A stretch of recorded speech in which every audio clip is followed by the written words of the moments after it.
Vamos a comenzar con el modelo relacional de base de datos, o RDB, Relational Database. Podemos decir que un modelo relacional es aquel modelo de base de datos o aquel diseño de base de datos en el cual las entidades o lo que nosotros queremos simular, por ejemplo, una persona, un artículo, un producto, está organizado en tablas, de tal suerte que cada una de las filas o cada uno de los renglones de la tabla es una entidad, un producto, un ítem, una persona. En esta tabla va a haber filas y columnas. Si las filas representan la entidad, las columnas van a representar las propiedades o atributos de dicha entidad. Es como una sencilla tabla en Excel, como de seguro la mayoría de las personas hemos visto, con la única particularidad que en el modelo relacional de base de datos las tablas van a estar linkeadas entre sí por medio de identificadores. Y nosotros podemos tener varios tipos de relaciones.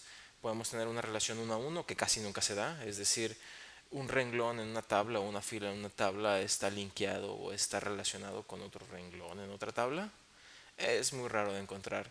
Las relaciones uno a muchos y muchos a muchos son más comunes, es decir, un renglón en una tabla tiene una relación con muchos renglones o con muchas filas en otra tabla.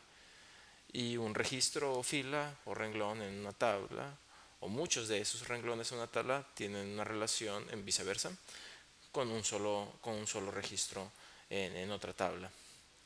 Por ejemplo, tenemos una tabla de items de una orden. Aquí tenemos esta representación. El item tiene un ID, por ejemplo, ID 5, 6 y 7. Este item ID no se va a repetir en toda la tabla. Por lo tanto, nosotros podemos garantizar que este ID es completamente único para esta fila y por lo tanto nosotros podemos utilizar este ID para identificar de manera única a este ítem dentro de toda la colección de objetos que representa mi tabla. Vemos que todos ellos pertenecen a la misma orden, puesto que tienen el order ID que muy seguramente está en otra tabla. Aquí la vemos acá abajo.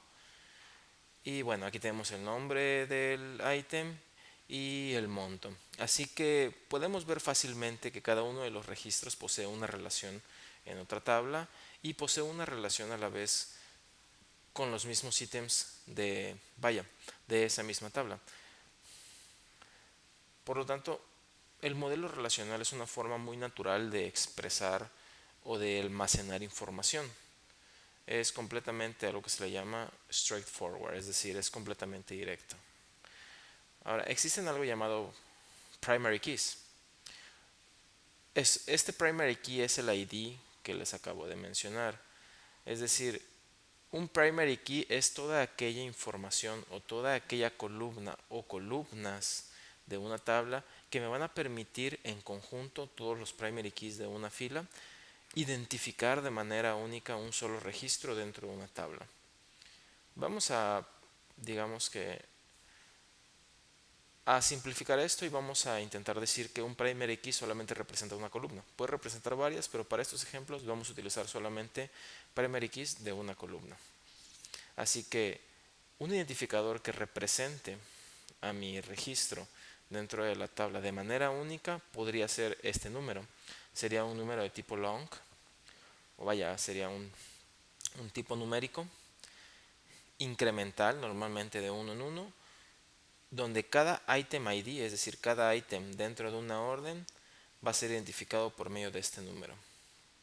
Existen otras cosas llamadas como foreign keys. Foreign keys simplemente es el hecho de colocar el identificador de otro entity o de otra tabla dentro de la misma para ejercer una relación. Vamos a ver el modelo completo que tenemos aquí abajo en este ejemplo. Tenemos items, tenemos orders y tenemos customers, es decir, clientes. Vemos que en esta fila, en esta tabla tenemos en la primera fila order ID, en la segunda columna de la primera fila un customer ID, una fecha y un monto de compra total.